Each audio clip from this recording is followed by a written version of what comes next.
Bonsoir, bienvenue sur la formation HTML CSS. Nous nous retrouvons sur la troisième vidéo où nous allons dans un premier temps continuer avec les balises et dans un second temps voir la structure d'une page.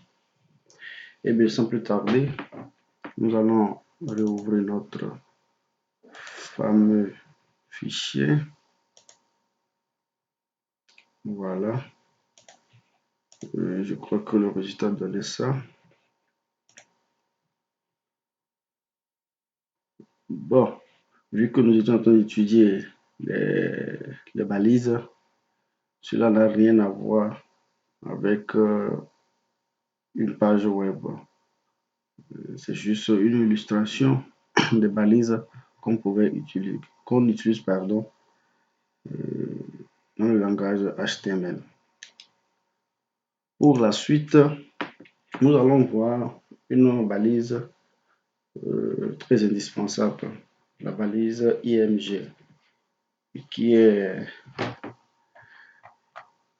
destinée à gérer les images. Pour afficher une image à l'écran, il faut utiliser la balise IMG.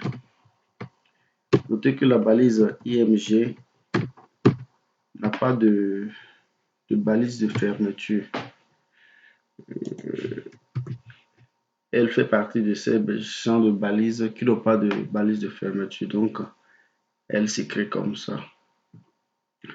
À l'intérieur d'une balise, le plus souvent dans la balise d'ouverture, et dans ce cas précis où il n'y a pas de balise de fermeture, ces genres d'éléments que nous retrouvons après la balise sont appelés des attributs, comme je l'ai notifié dans la première vidéo.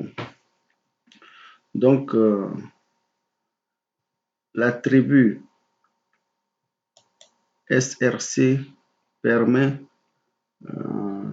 de prendre le lien où est enregistrée l'image physiquement. Donc, on indique ici le chemin de l'image ici. L'attribut Alt permet de donner une orientation. Dans le cas où votre image ne se serait pas affichée, vous indiquez ici un indicatif vous permettant de savoir de quel type d'image s'agissait-il.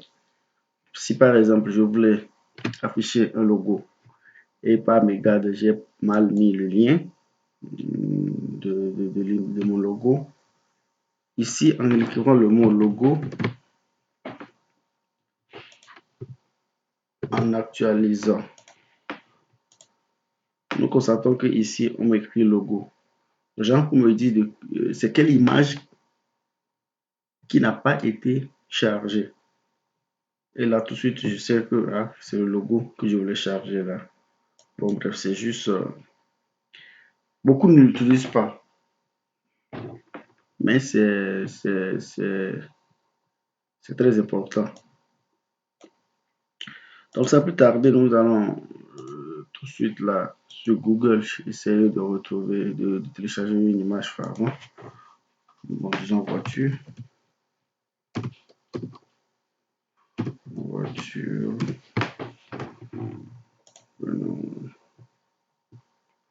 Voilà. Voilà.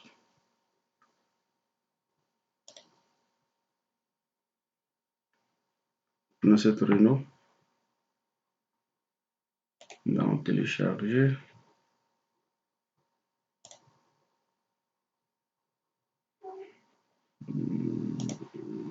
Appeler ça juste voiture. Voilà.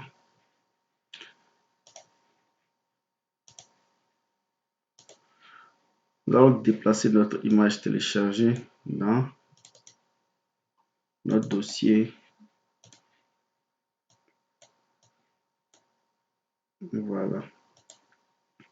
Donc, notre image se retrouve au même niveau que le fichier index.php. Donc là, nous allons directement appeler l'image en écrivant voiture .png. On écrit le nom et l'extension de l'image. On enregistre. Donc revenons sur notre fameuse page, nous l'actualisons. Et voilà, notre voiture est affichée ici. Nous pouvons, nous allons revenir là-dessus. On revient là-dessus un peu plus en avant. Donc voilà un peu comment afficher une image à l'écran. Mais notez que si par exemple à ce niveau nous avions un dossier que nous nommons image et que nous mettons notre dossier et notre image dans ce dossier, nous revenons et nous réactualisons, l'image disparaît parce que ici nous n'avons pas indiqué le lien et le chemin exact de l'image. Donc à ce niveau, nous avons indiqué directement le nom de l'image. Étant donné que le dossier le fichier se trouve, l'image se trouve dans le dossier image, il va falloir indiquer ce chemin. Donc, on lui dit, va d'abord dans le dossier image, puis retrouve l'image ayant ce nom et cette extension. Donc, nous enregistrons, nous réactualisons la page et voilà, l'image réapparaît. Donc, il faut bien préciser le lien ou le chemin, si vous voulez, de l'image afin que cela ne puisse s'afficher. Bon, je pense qu'avec les balises, nous avons vu un petit nombre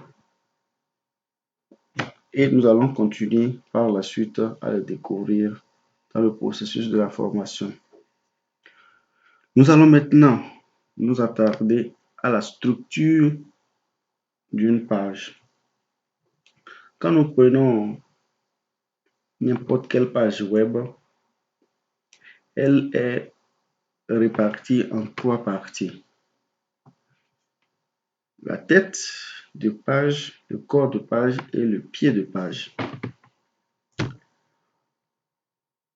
Pour une page qui se veut normale et suivant les normes actuelles, cette structure est obligatoire.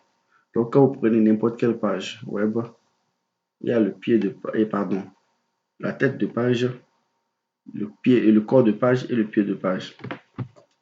À l'entête, la tête de page, on utilise les logos, les coordonnées, parfois le menu, un bouton, par exemple, permettant d'ouvrir un formulaire de callback. Ça dépend du design et des objectifs à atteindre. Le corps, comme son nom l'indique, c'est le contenu exact de la page. Si nous sommes sur une page qui sommes nous, par exemple, à ce niveau, nous allons avoir la description de nos activités ou bien de notre personnalité physique ou juridique. Au pied de page, c'est parfois le logo, un rappel des points essentiels de la page ou du site parfois, les coordonnées et le copyright. Le copyright, j'en peux dire en quelle année le site a été créé, par qui ça a été créé, Et ben ça varie un peu, ça varie un peu. Mais dans l'ensemble, c'est la même gamme. Donc nous allons essayer de voir tout ça suivant cette formation. Et il va falloir supprimer tout ce que nous avions fait puisque nous n'en avons plus besoin. Nous l'avons déjà cerné. Donc nous revenons à notre fameux squelette, si on veut. Voilà le code de base de HTML qu'il faut forcément utiliser.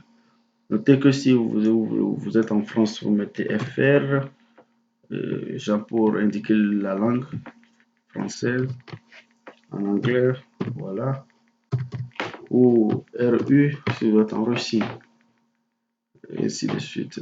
Donc ça dépend de l'indicatif. Bon, moi j'ai pris pour habitude de mettre l'anglais. Donc, je disais tantôt qu'une page est constituée de 3 parties, la tête, le corps et puis le pied. Et ces 3 parties sont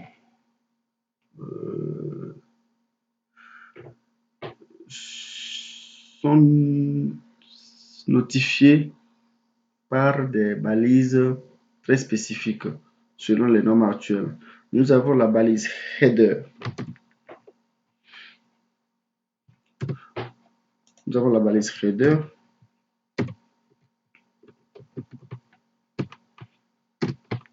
Comme son nom l'indique, la tête qui s'assure de gérer la tête de page. Plusieurs utilisent en lieu et place de balise header les divs. Pardon, les divs. La plupart du temps, tous les blocs ont pour séparer un niveau à un autre, on utilise souvent les divs. Cela va de soi. Mais moi, j'ai pris pour l'habitude d'utiliser les balises que propose le HTML. Le header est destiné à la gestion de l'entête. Le corps par la balise main. Et puis, le pied de page par la balise footer. Je n'invente rien. Tout cela fait partie des normes du HTML. Donc voilà un peu les trois blocs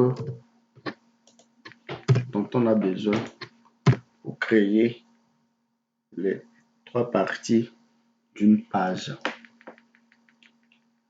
Ces 3 blocs, on peut prendre la libre décision de les remplacer par les balises div. Les balises div, comme je l'ai dit, comme cela.